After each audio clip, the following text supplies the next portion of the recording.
There it was. There it was. Where's all the rum going? Have you taken the rum? Well, no, we're not drinking rum tonight. We're drinking beers. We're drinking Halloween-related. No rum. Where's it all No going? rum, Mr. Sparrow. We're drinking Halloween-related beers. Well, hello. We are the Hoppy Dudes, and I am not Jack Sparrow. I am not Johnny Depp. None of that shit is true.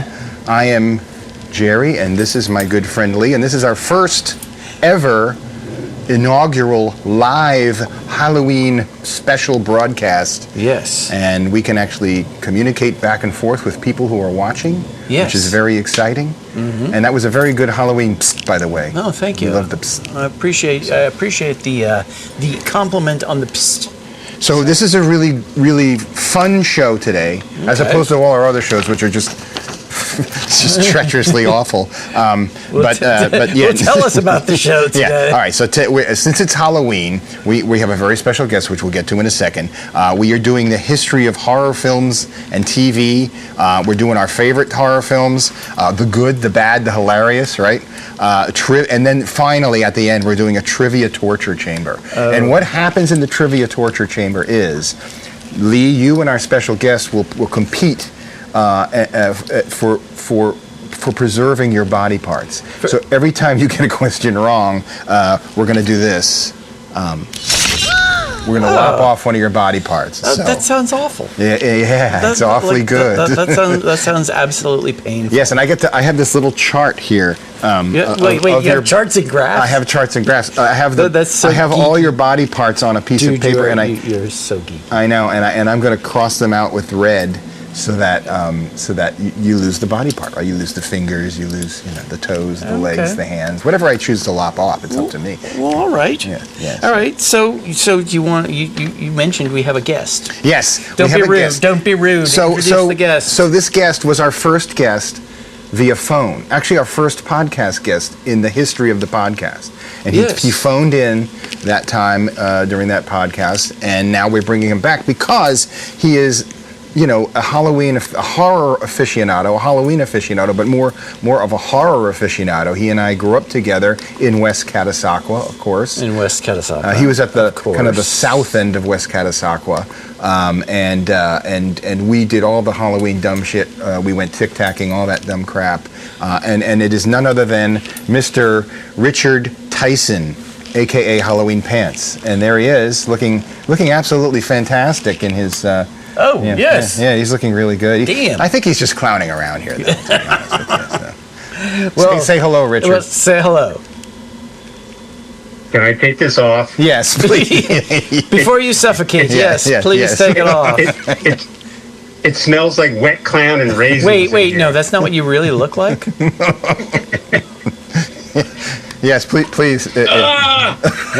There he is. Hello, Rich. All right. Thank you for joining us. This is truly a treat. Happy to be here. Yes, Happy to be here. All right. Mighty kind of you to call me an aficionado. That's a very fancy word for nerd. Or it's some kind of a cigar, right? Smoking a big aficionado. Yes. Exactly. All right. Well, let's get to it. We have a beer tasting, don't we? We've got someone that says that whatever we just saw there was freaking disturbing.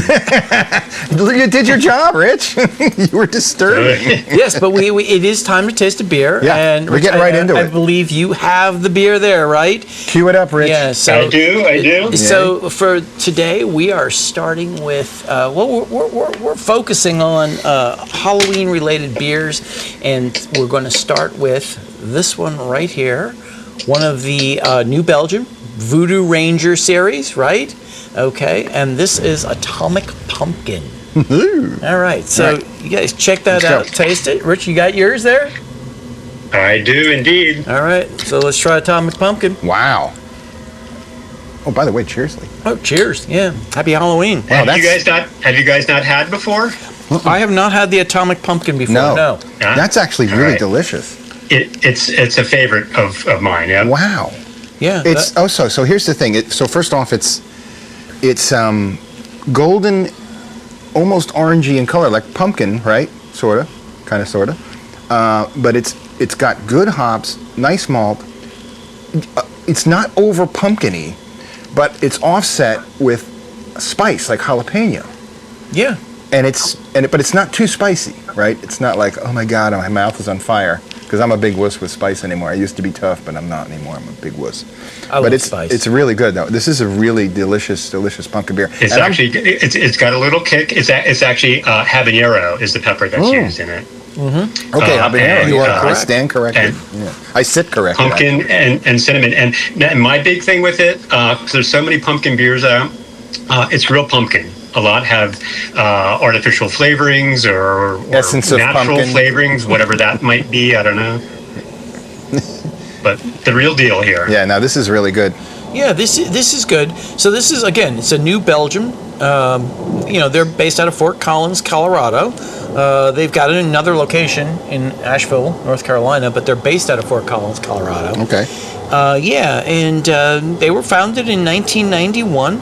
Their backstory is really good. I mean, if you're interested in the backstory of some of these breweries, check out their website. They got a lot of great information there about kind of how they're like all into the environment and their brews and their background about their ties to Belgium and so on and so forth. So it's really pretty cool.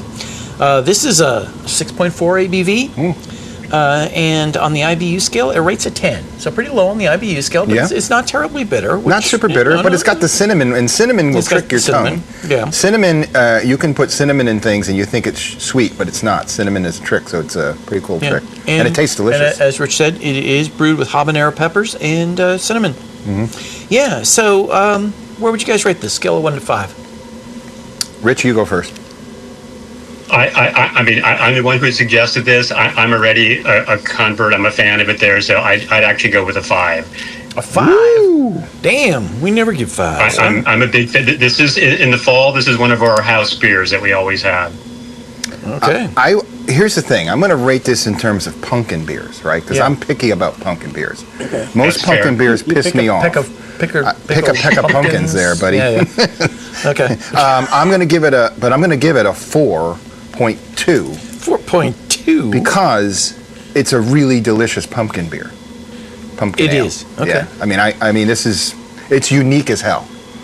Okay. I don't think I've ever had anything that had these kind of profiles in them. So I got to tell you, I really like it. I really, really like this. I'm not a huge pumpkin ale fan, but I do like this one. You guys rated it a 4.2 and a 5. You guys are pretty generous on this one. Yeah. There's 101,000 reviews on Untapped, and it comes in at a 3.61 average. Okay. So a little bit lower than where you guys would put it. I would tend to put it a little higher on the scale for pumpkin ales. Yeah. Yeah. I mean, and this, I like cinnamon, so this is in my kind of fun flavor wheelhouse. I think it's the combination too. The cinnamon and the habanero, I think, work really well together to give it that little. On the back end, you've got this nice tang that kind of hangs there, and you get more of a little taste of the pumpkin on the front side of things there. I think really nicely balanced and really unique with the spice in it there. Agreed. Yeah. And I didn't realize our rating scale we could do points. So maybe I was overly generous in going with the 5. But you can go to 2 decimal places. Yeah. Okay. All right. We're just going by the Untapped. Actually, you can go to as many decimal places as you want. Yeah, you can, but I'm only going to round to 2. Dick. Because I'm sticking with the Untapped rating scale. But I was promised there would be no math on this podcast. That's the only reason I said yes to it. I'm anti-math. Doing numbers. I'm terrible. We typically give guests math tests. No, I said there was no meth. There's none of that either. No. No, but do you guys get any sweetness on this? Well, it's the cinnamon. Okay. That's what I get. I mean, because cinnamon, like I said, will trick your palate. Yeah. Cinnamon, I've put cinnamon, I have a cinnamon tea. If I put sugar in it, it ruins it because it's way too sweet. Okay. If you put nothing in it and just the cinnamon, it works out really well. So I'm thinking it's that same kind of thing. Okay, because a lot of people that have rated and commented on this beer describe it as cinnamon, and others describe it as sweet, and they're confused. They're confused. But I'm not sure I'm getting a sweetness. I mean, are you, Lee, or on the very back end? It's like a trailing taste at the very back end. Yeah. So.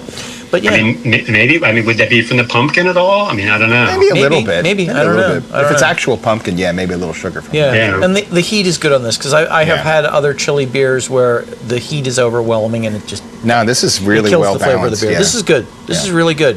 Yeah, I mean, you could a great pairing with like chili or something in there that's got a little spice going already too there. Yeah. Absolutely. All right, let's get into it now. Let's get into horror films. Yeah, this is the Horror Fest, right? So we're going to talk about. I want to really quickly, not belabor this a bit, but we can have the discussion on this. But we do have an hour to fill, and I think Facebook will hit us with a laser if we go. Well, it'll just cut us off, and that'll suck. You won't hear the end. So, but let's just talk about this: the history of horror. How did horror come about, right? So. The first real horror was in a theater, right? Grand Guignol, what it was called. It was Grand Guignol, which means lots of blood. So this was theater. That sounds like you're stammering. I know, it does, but it's Grand Guignol. So G-U-I-G-N-O-L. Give me your glass. All right, hold on. You need to lubricate your tongue You're a little bit here. Grand Guignol. Okay. Anyway, lots of blood on stage, right? This is what they did. And it was just like a gore fest on stage. So that was theater. But then what happened shortly after that was World War I. So what? They just like killed a goat or something and gutted it? No, they just had lots of stage blood. Like somebody would get, they would just do, it was like just stage blood and stuff like that, and stabbings and all kinds of fun, happy things like that. Stuff. Yeah, okay. So it was called Grand Guignol. But so then, of course, stage and then film evolved from stage, right? So we had films at the turn of the century, and then we had World War I. And so the film industry was just getting started, and World War I created some of the most gruesome injuries because this is the first time we've had mechanized death, right? World War I we hadn't had this kind of machinery and nerve gas and these horrible things that caused horrible disfigurements among the people who were in the war. So people came back with gruesome injuries, really nasty looking stuff, and a lot of the early horror films evolved from that sort of gruesome aftermath of World War I into these, and we call them the body horror type things, right? And the earliest film that we have was Le Manoir du Diable, which was a silent black and white in 1896, and this is by George Méliès. And if you recall,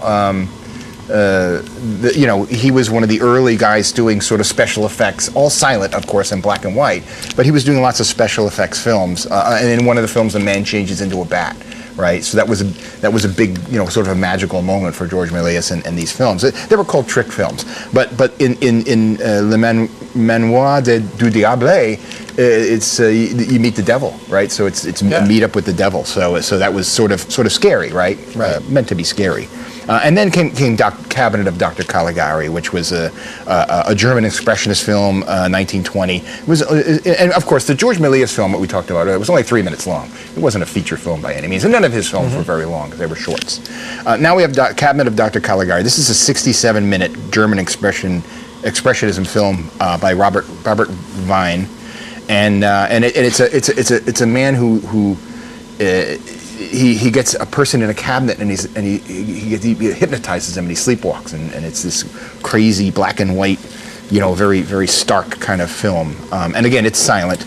And then along comes Nosferatu, right? We're all familiar with that one. Well, see, this is the first one that you have mentioned that I am familiar with. Right. So these other ones... As a non-film guy, the Cabinet of Dr. Caligari was fairly famous. The other one by George Méliès, not that many people knew that much about. So. Well, I'll just throw in that the Cabinet, while you may not be familiar with it in name, it definitely, there's a lot of folks who say that kind of laid the groundwork, actually, and consider it the first zombie film. Yeah, correct. Somnambulism, right? Yeah. Yep. Yeah. And by the way, we are live, so airplanes may go by like they're going by right now, and just sort of, giving us a real treat. Yes. Or either it's an airplane or a giant spaceship coming to kill us. What was that? My God. That's someone screaming at the airplane. I think someone fell out of the airplane. Yes. That thump you heard, that was not a pumpkin dropping. Watch your head, kids. But anyway, so we have Nosferatu comes along, right? This is a silent film, 1922. Again, German expressionism, F.W. Murnau, 94 minutes. This is a real feature-length horror film, and it's a vampire movie. It's a vampire movie in which this vampire stalks this woman, and it's quite creepy. I mean, and the actor was Max Schreck, which is funny. Max Schreck, like Shrek, the green guy, the ogre. Yeah, but he and apparently they said that during the making of this film, he was almost like a method actor. He was almost believed he was a vampire. Wow. What made the film? There was a film made about it. Sort of not a documentary. A film about a film. A film about a film. Yeah, about Max Schreck in general. But then comes the big one. This is the one that is really. It's black and white. It's got audio. It's a talkie, right? It's 75 minutes. Universal feature, directed by Todd Browning, starring Bela Lugosi, and of course that's Dracula, based on Bram Stoker's Dracula, which Nosferatu was too. Nosferatu was based on Bram Stoker's Dracula, but this has got Bela Lugosi, right? From the Hungarian actor. There's a lot of love for Nosferatu. There are comments here about good hair. Maybe they're talking about me. Well, I mean, I don't know. There's some weird fascination with vampires. Look at the Twilight films. Well, yeah, that's jumping way ahead. We're getting way ahead there. We got to step back a little. We're gonna get into the genres and talk about the evolution of it. So this is the beginning, right? So I don't want to get ahead of us. Dracula, 75 minutes, and if you've never seen it, you should watch it. It's actually a really. I mean, Bela Lugosi's amazing. He's mesmerizing, and Renfield, the guy who plays Renfield, is just amazing. He's eating spiders, and it's a real cool film. And you got the Van Helsing. Dr. Van Helsing is trying to protect the girl who Dracula is trying to lure to the castle and all this good stuff. So I think it's still a great film. And it was really. I'll just throw in that for all the vampire films that have been made to date, I think Lugosi's performance is still the definitive one there. It's just. Yeah, I'd have to agree. I think I think he still is so mesmerizing in that role, and just his eyes alone are just creepy as shit. I mean, yeah, maybe not as sexy as Frank Langella, but it's definitely he had something going for sure. Now we're getting to the hilarious there. And we're going to talk about that too. We're going to talk about comedy horror because that's a big genre, and it's one that I actually like a lot. So, and then in the same year. Universal puts out Frankenstein in 1931, another black and white talkie, 70 minutes, feature directed by James Whale, and that stars the other big horror guy, Boris Karloff, right? Uh-huh. And here comes another plane. Here comes another plane. Perfect timing. Thank you, Dulles Airport. See, we're near Dulles Airport, and this is the time of day when all of the international flights start taking off. And people are falling out of the sky again? Falling out of the sky, yeah. I was really pissed off the pilot. Only waiting to the idea of it's raining men. Yes.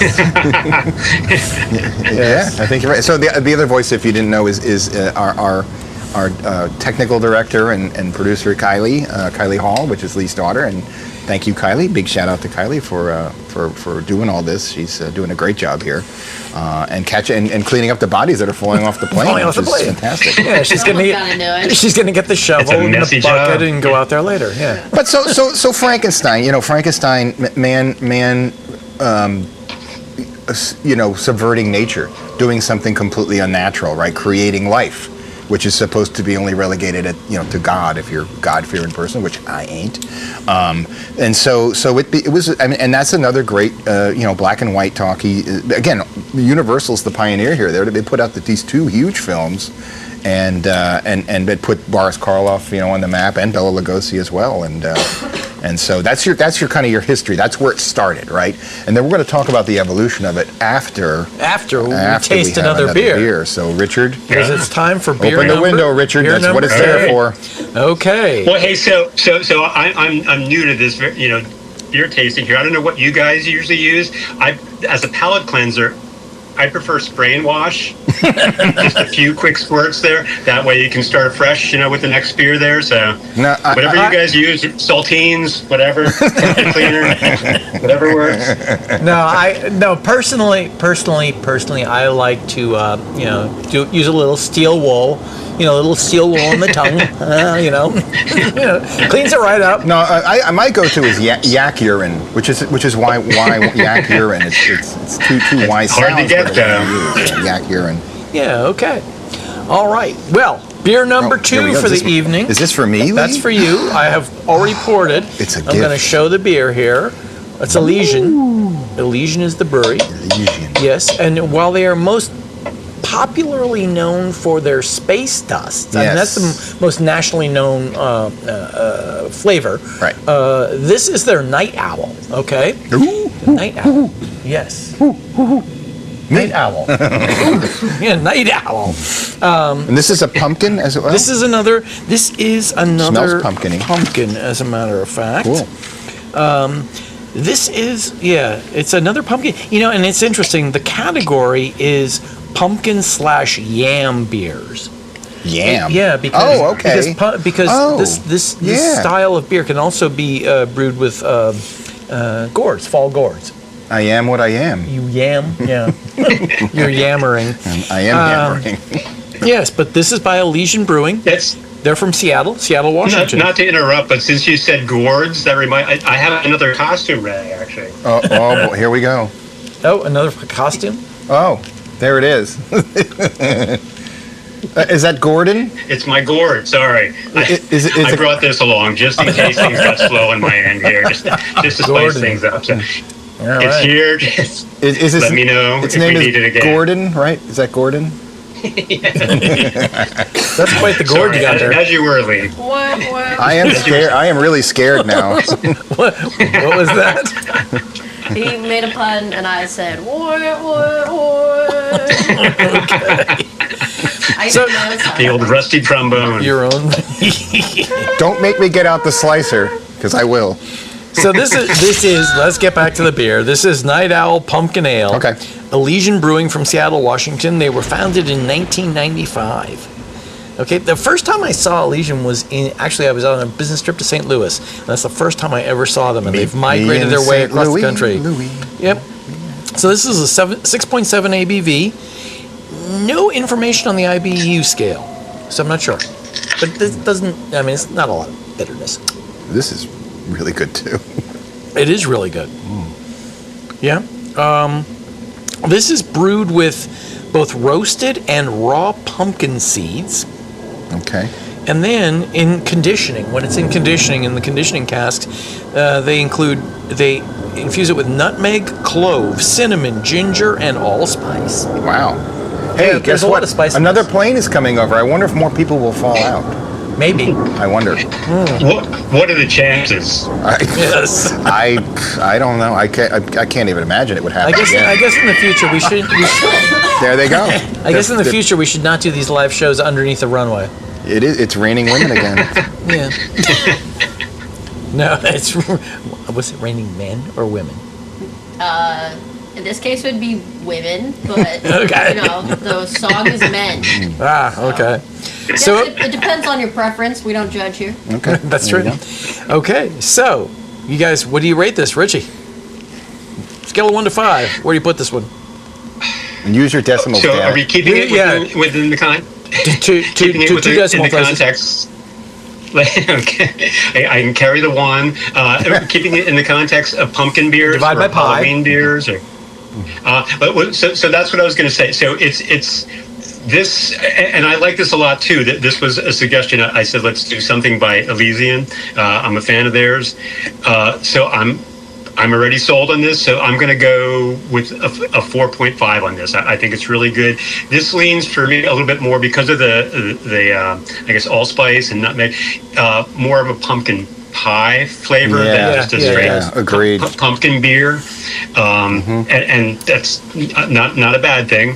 No, but and it's well balanced. I think the spices with the pumpkin, I think it's really solid. I mean, these first 2 beers are 2 of my favorite seasonal beers. So I'm sticking with a 4.5. I'm going to come at a 4.4. I'm going to come right under it because I think it's great. 4.5 I actually like and a it even 4.4. more than the Atomic Pumpkin. You're doing the Price is Right thing, aren't you? I am. I'm going closest without going Without over. going over, yeah. Okay. I do that.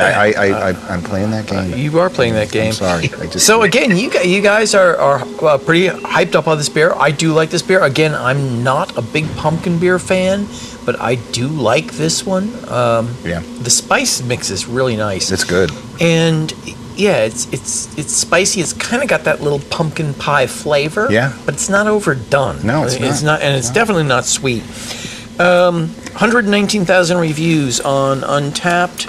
Average 3.81 out of 5. Mm. Yeah.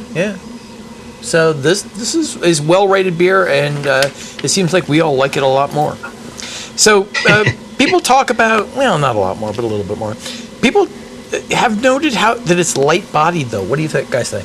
I think it is.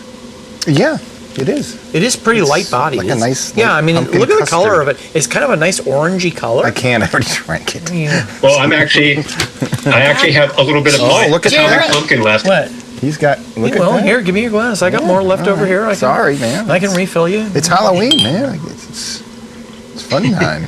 All right. All There you aboard go. for fun Now time. assess the color, please. The color is pleasing. It's orangey, and it's cloudy, which I like. And it's got good. Well, yeah, I was just showing it's slightly denser and a few in comparison, hues darker than the atomic pumpkin was there. Yeah. I mean, I wouldn't call it, a session beer by any means. There, I don't know that it's that light in body or anything there. I mean, certainly have a couple of them there, but Yeah. I don't know. Yeah.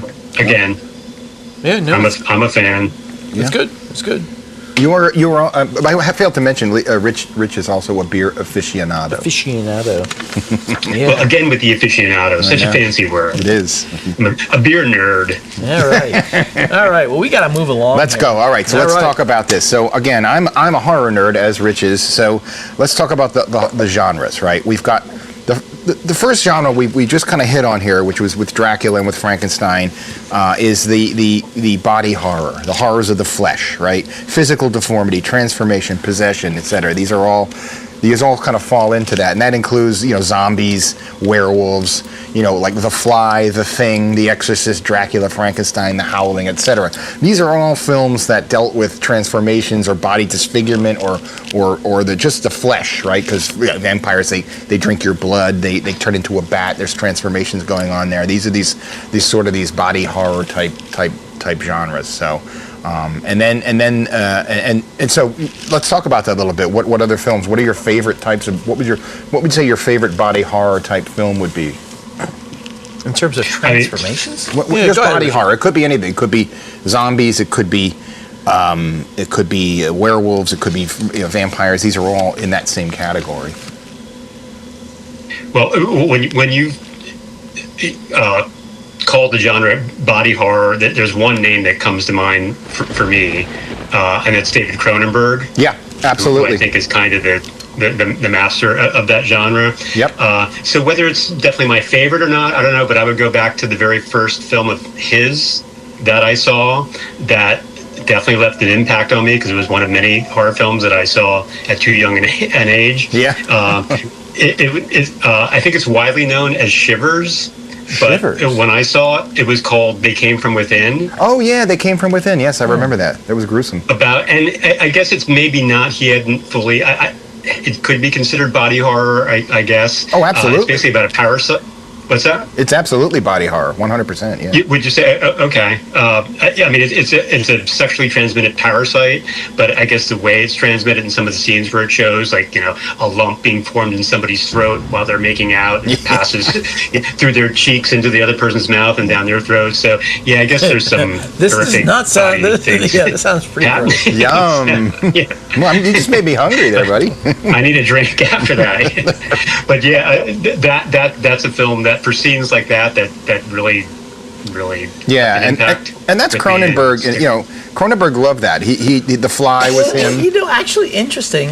There was a scene like that in the first. It wasn't a horror movie, but first Transformers movie.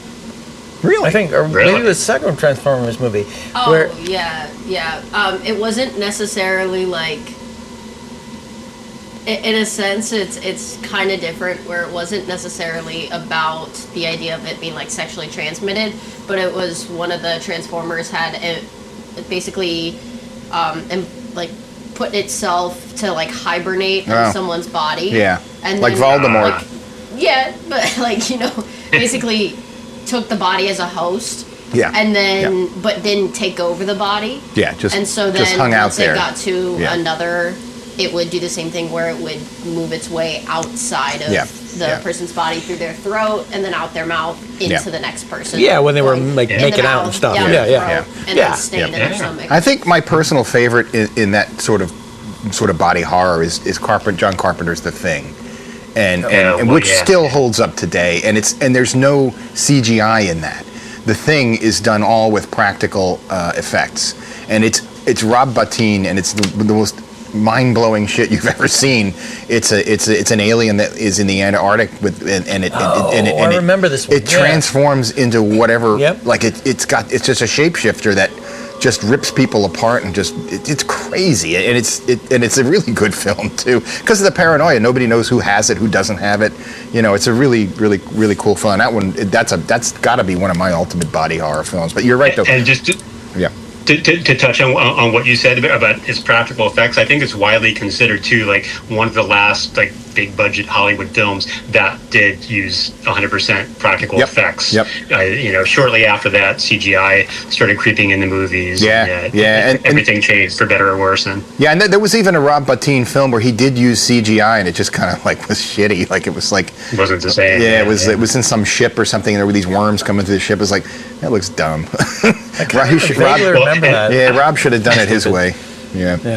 But that's a fantastic film. I'm going to bring up something here that I might bring up a couple times throughout our conversation that maybe will be annoying, so you can tell me to shut up. But I don't know if I'm a purist or I consider The Thing a science fiction film more than a horror film. I know it's got a monster in it. I know it's got, but I mean, there's a spaceship in it, so that's one of the defining, not elements for me, I guess. No, I know. I am going to tell you to shut up here. Not because I'm being mean. Alien is not a science fiction film.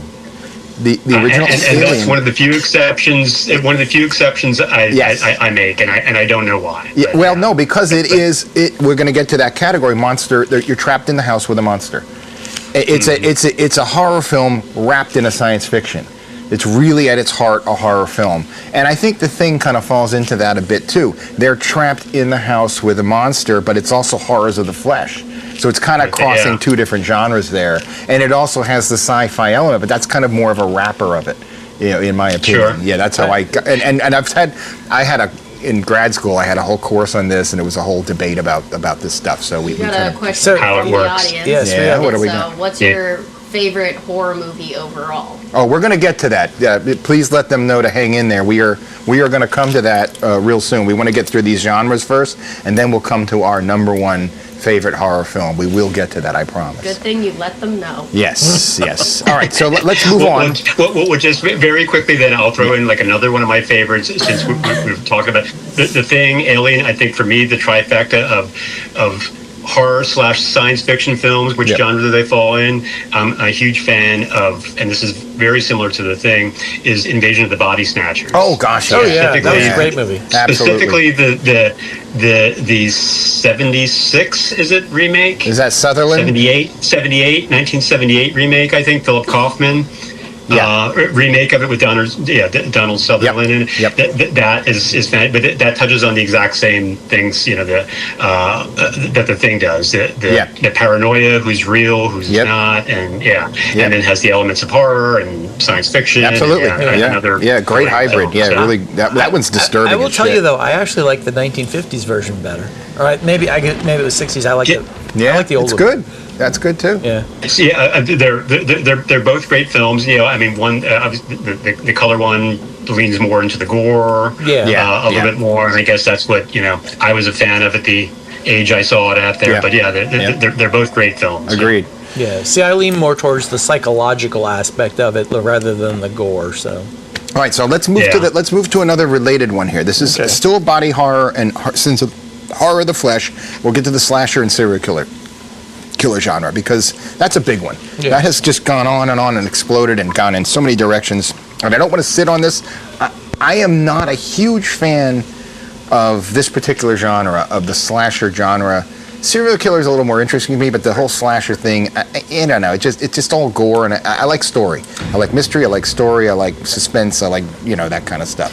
But we're talking about things like Jason, Friday the 13th, and Michael Myers, Norman Bates. The Psycho was one of the early ones. It was one of the early ones. Yeah, but I like Psycho. That's actually I like Psycho. Yeah. But I mean, we're mixing slasher and serial killer. Yeah, I'm pouring them into the same And I think, you can have serial killer movies that aren't slasher.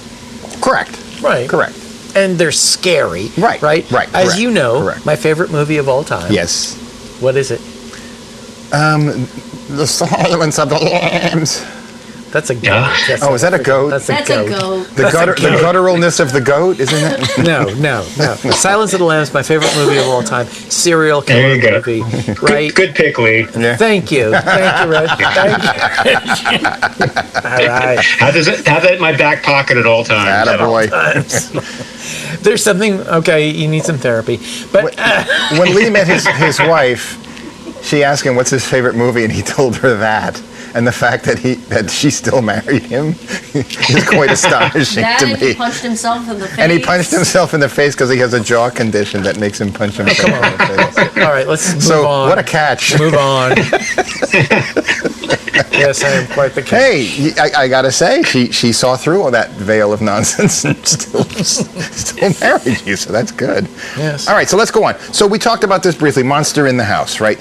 Monster in the house, monster on the loose. You're trapped in a situation with a monster in a confined space or location. We talked about Alien. I put Alien in that because you are trapped in there. There are body horrors in Alien where the chest buster, but for the most part, it is trapped in the house with a monster. Annabelle, The Shining, The Haunting, which I just watched with Nancy and Lexi the other night, which was still good. The old Robert Wise film, which is just still. And I'll tell you a little bit about why I consider certain haunted movies better than others. But Rich, you'll remember this one. We snuck in. We snuck into two films when we weren't supposed to get in there, right? We weren't old enough, I don't think, right? Is that correct? Well, as I recall, I think there were several things that we did to get in the movies. Yeah. And sometimes it would be buying a ticket for a different movie. Like we'd go to a multiplex, if you will, a theater that had multiple screens, and buy tickets for Clue or whatever it was, and then slowly sneak. And I don't know about you, but I would scour the starting times of the paper, on any given Saturday afternoon, and figure, well, if we buy tickets for this movie, this one starts 20 minutes later. We can just go to the bathroom for 10 minutes and come in. So it was a whole work that plus there were a handful of times that I believe my mom would come in and she would buy the tickets and hand them to us, and we went in. She's an enabler. And for some reason, I have in my head, I thought that's what we did for Alien. That might be it, because I think it was Alien was there, but When a Stranger Calls was there, right? Am I remembering that correctly? You brought that up the other day, and I didn't quite remember that, but that sounds totally plausible. Yeah. So I'm not going to argue with that. I think we saw both, and I got to tell you, both of them were disturbing as hell. When a Stranger Calls was a surprise, though, because that was freaky. There's a part in there where the guy's in the house and he's calling from inside the house, and the police are like, "Get out now!" And they find out that the guy had ripped the children apart with his bare hands. I'm like, "Holy shit! That's some crazy shit." But these are films where you're trapped in a situation with some kind of bad thing that's trying to harm you or whatever it is. So that's a huge one. That's personally one of my favorites. Is will they realize in time to get out? Will they realize in time to solve the problem, or will they just get killed? And the cool thing about horror movies, it can go either way.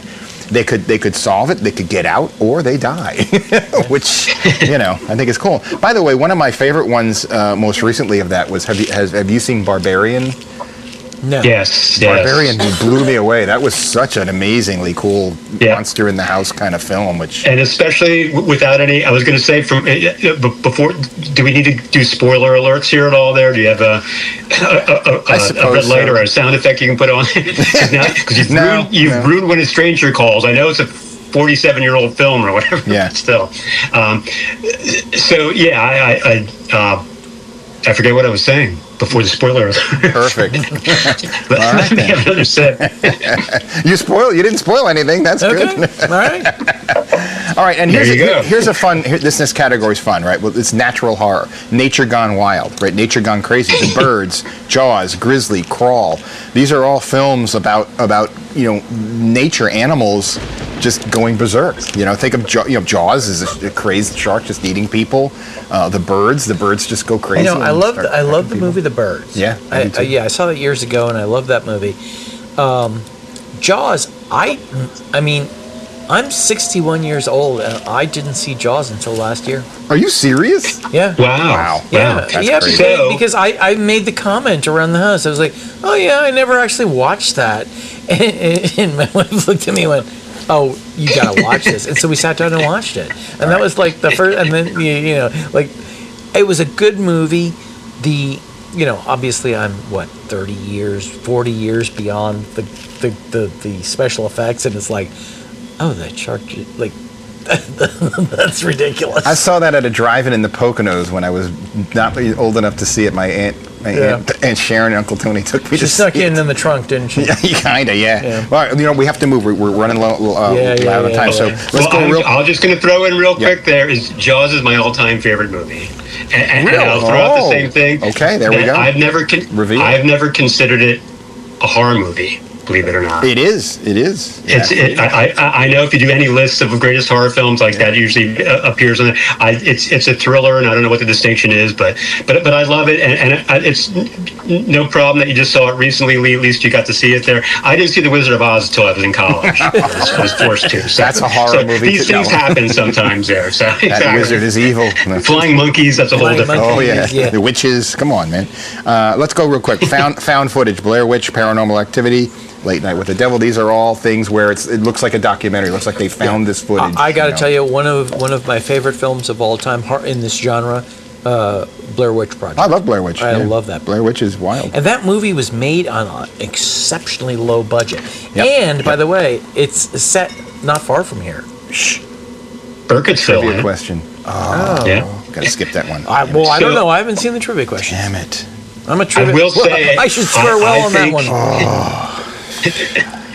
But Blair Witch, great movie, but I think beyond great is its advertising campaign. Oh, absolutely. I think one of the best ever. Like not just for horror movies, but for any movie. I mean, the whole fake documentary that they had created for posting flyers on telephone poles, the whole playing up this is a real deal thing there. It was one of the first viral marketing Totally campaigns. They invented the real viral marketing campaign, and they actually billed it as a real thing. a real film, and then they had to reveal that it was bullshit. Yeah, That's cool. And then the last category is one of my favorites, and we'll get more into this a little. Well, maybe not. We're running out of time, but comedy horror. Abbott and Costello Meet Frankenstein, scary movie. Tucker and Dale versus Evil, which is one of my favorite. If you haven't seen that one, you need to watch it. It's funny as shit, but it's also scary.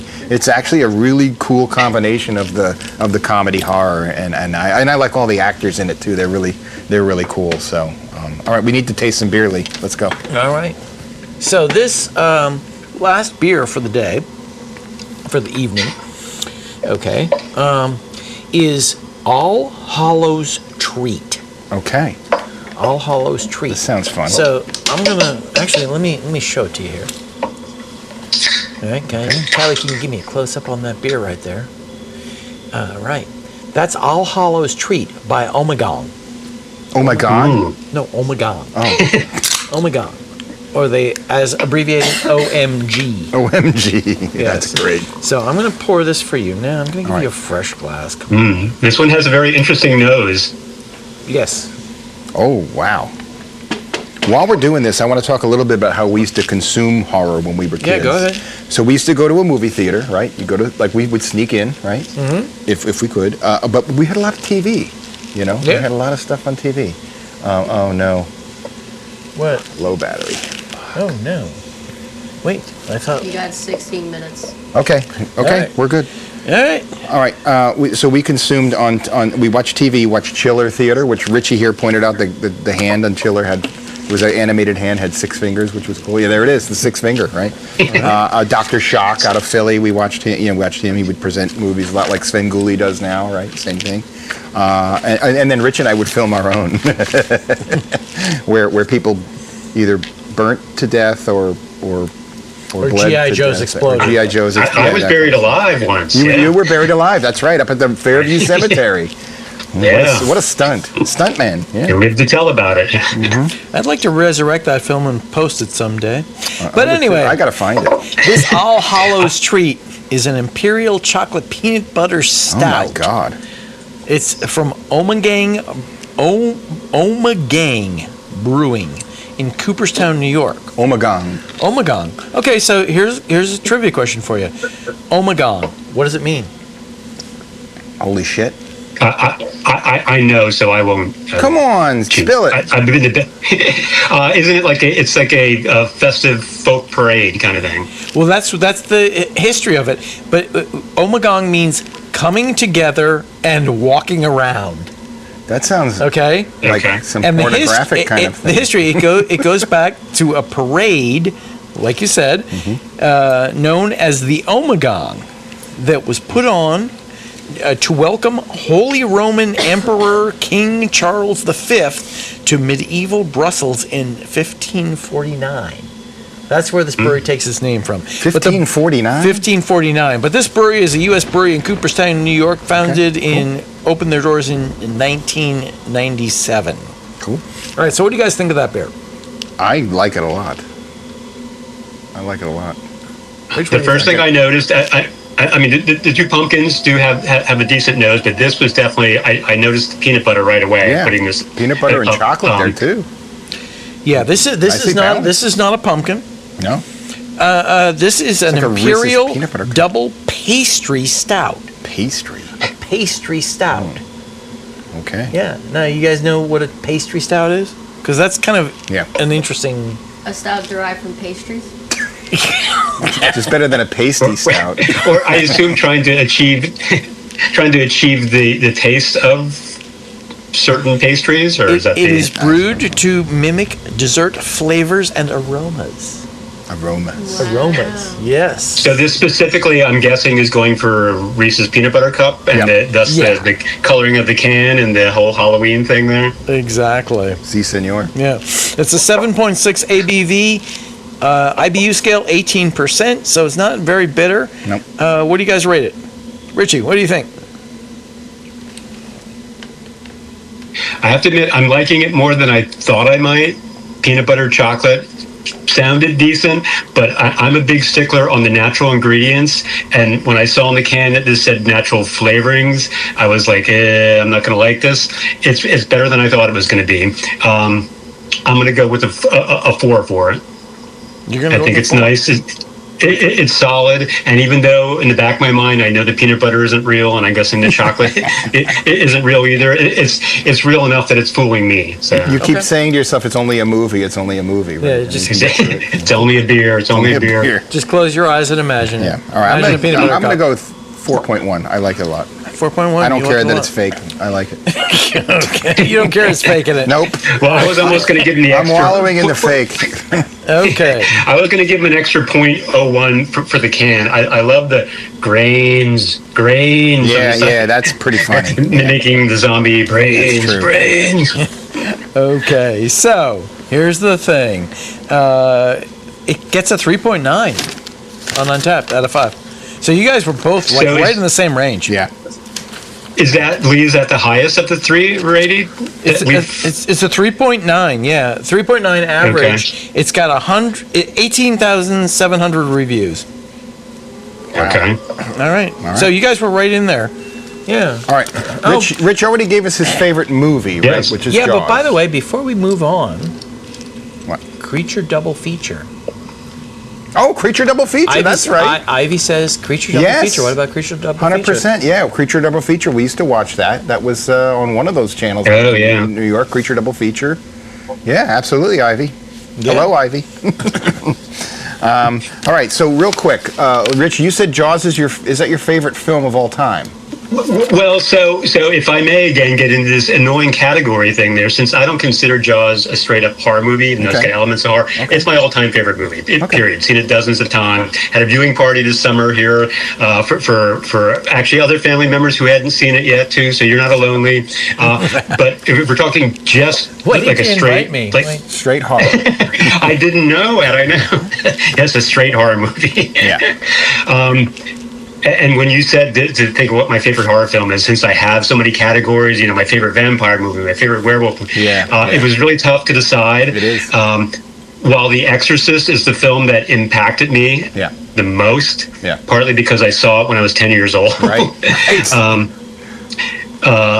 And just profound. I mean, I already loved horror films going into that there, but that just that floored me. But if I had to pick like a favorite horror film, I think based on rewatchability, because like The Exorcist is not a film that I go to repeatedly every year or anything. I've seen it a couple times, but I'd go with Dawn of the Dead, actually, would be my pick. Dawn of the Dead, George Romero, Pittsburgh, yes. George A. Romero, Albert Romero, yes. Gore fest it's a fusion of, it definitely has elements of horror. It's got the gore that as a 15-year-old when I saw it, I totally loved. It's got some comedic elements. It's got social commentary, maybe a little heavy-handed with the consumerism, that it addresses, some goofy parts of the soundtrack. It just, I don't know, it's got a nice, mix. It could almost, it's definitely a horror film, but there's definitely enough elements to me that are almost lighthearted there that it could almost fall into your comedic horror film category. So that's my pick. I've seen it dozens and dozens of times, and still holds up for me. Yes, mixes it up. Yeah, I like it. All right, so I'm going to give you my quick I carry this around in my other back pocket all the time. It's the soundtrack for it. Good man. My criteria is a little different because I did grow up in a haunted house, which we talked about before. Movies that make me feel like I felt in that house, the weird shit that happened. And my number one horror film is The Haunting by Robert Wise, which we just talked about before, because there are scenes in there that remind me of my house. And I remember watching it as a kid and going, oh, this is like just being at home. Because the shit that was knocking on the walls and shit, that happened in my house. It was bizarre. And so that one really struck me as a real good horror film. And I have a couple other horror films that strike me as that one, and there's another one that reminds me of that, The Conjuring. Did remind me when they pulled the covers off the people's feet. I'm like, oh shit, that's like at my house. I fell asleep during that one. Oh Lord, no, that one got me. Yeah, so I gotta tell you. Okay, so my favorite, The Shining. The Shining's a good one. I mulled that one around. Red Rum. Monster in the House. Good one. Yeah, that's definitely in my top 10. My favorite brewery, Lost Rhino Brewing.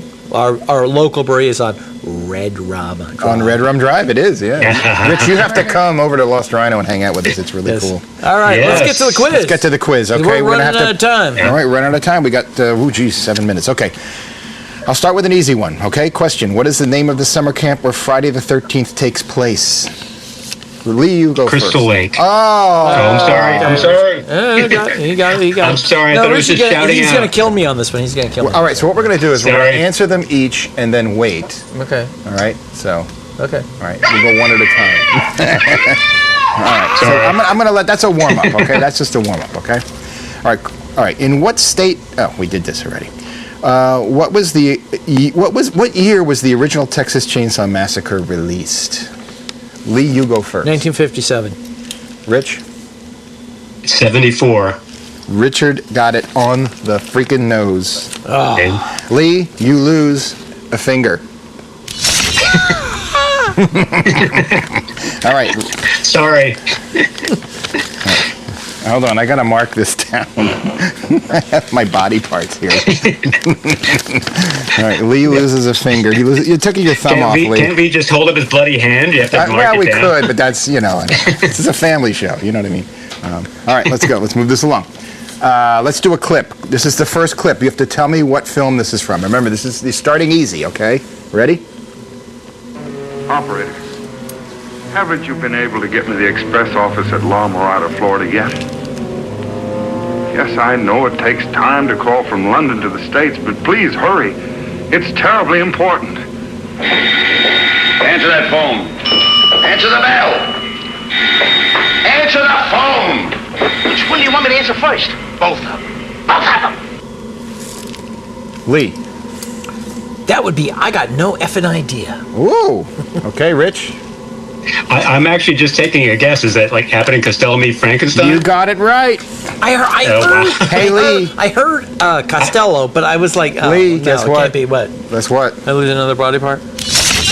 Ain't gonna be none of me All left. right. It's Lee. Rich is up 2-0. All right.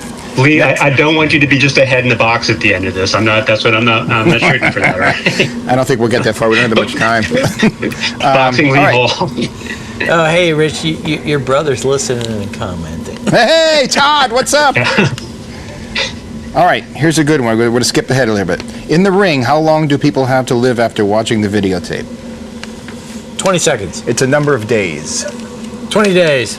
All right, Lee says 20. Rich? I'm just taking a guess on this here. I'm going to say 7. Jeez. 7. You got it right, Lee. Guess what? Ain't gonna be nothing left of me. All righty, moving on. Let's do a clip. Clip number 2. Ready? Actually, skip to clip number 3. They get harder, right? So here we go. Ready? Wait, there's an airplane coming, so hopefully you'll be able to hear it. Here it goes. It was an evil house from the beginning. Yeah. A house that was born bad.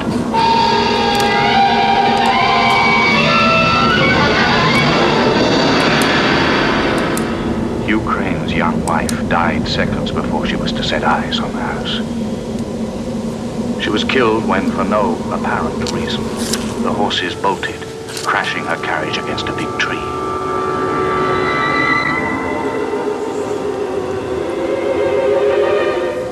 Mrs. Crane was carried, lifeless is the word, I think, into the home her husband had built for her. Hugh Crane was left an embittered man, with a small daughter, Abigail, to bring up. All right. Well, Rich, you go first. I honestly have no idea. I'm trying to think of like the famous Gothic novel that was made into a film, and it's a woman's name, and I'm drawing a blank. Audrey. I don't know. It's all you, Lee. I'll call it I don't know. That's all right. 2 people are losing fingers now. All right. I don't know what you did last summer yet. Okay, Rich, here goes your finger. And then Lee, here goes your finger. You ready? You ready? Yeah. There it is. So Lee loses 1 and Rich loses 1. Ouch. Right. We're going to go to the... I think we'll just do a clip, right? Let's go to the last clip and then we'll wrap it up. 2.5 minute warning. Yep. We're going to the clip. Last clip. Ready? This is the last clip. The last clip. Last clip. Like this is a hard one. Like clipping off my finger? These were easy. This is hard. Ready? Can we have the answer to the last one quickly? You're supposed to help me. Here we go. Ready? You're supposed to help me.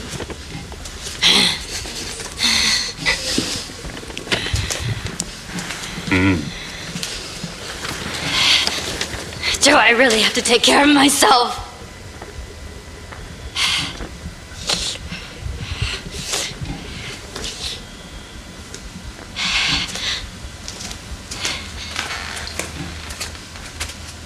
Say something! I'm sorry. Oh, what was that one with the oh, what's her name and what's his name? In the cabin with the Rich, go ahead.